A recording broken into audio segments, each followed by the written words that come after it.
Hello, I'm Dr. Lee, and now we will discuss the digestive system. This is MBC 201, Unit 2 lecture.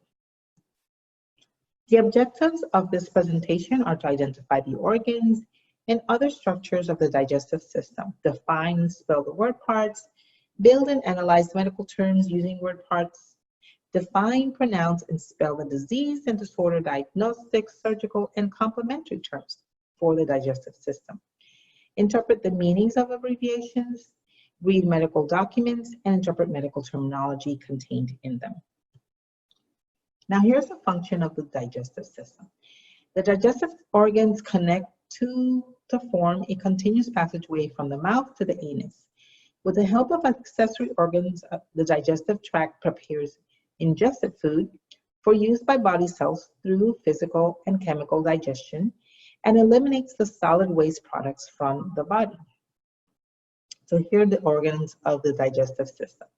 First off, you have the salivary glands within the mouth, the tongue, the epiglottis, the esophagus, and then you go down into the stomach, the intestines, the large intestines and the small intestines, and then you have the rectum. Now the large intestine is called the colon, and the small intestine is called the ileum. And you have other organs that assist with digestion, such as the pancreas, the gallbladder, and the liver. Now, we talked about the mouth, which is the opening through which food passes into the body. The palate, which is soft, is the posterior portion not supported by bone.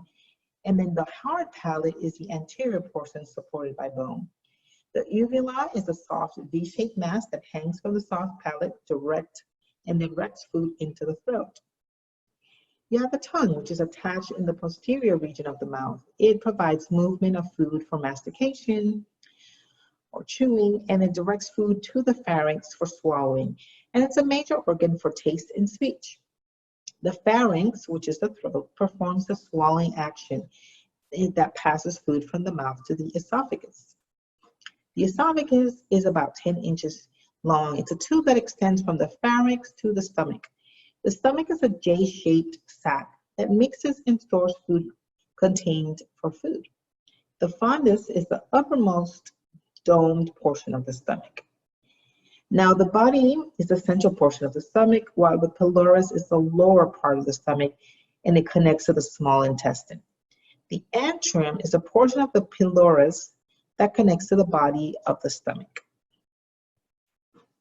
Now, the pyloric sphincter is a ring of muscle that guards the opening between the stomach and the duodenum.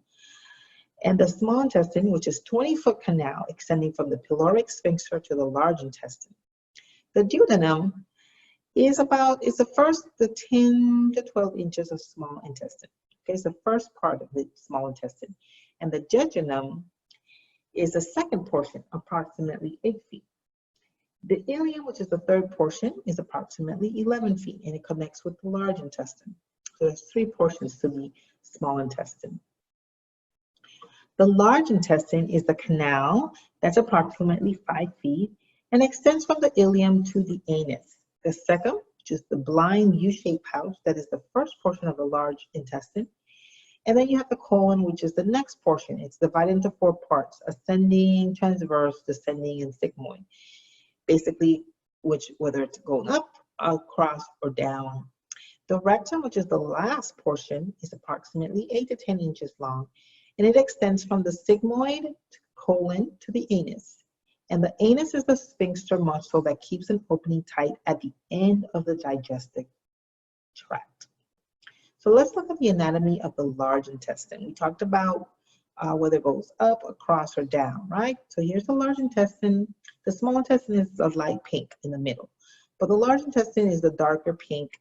And you can see that it goes up, goes across, goes down, and then goes down into the rectum, okay? And that concludes this presentation.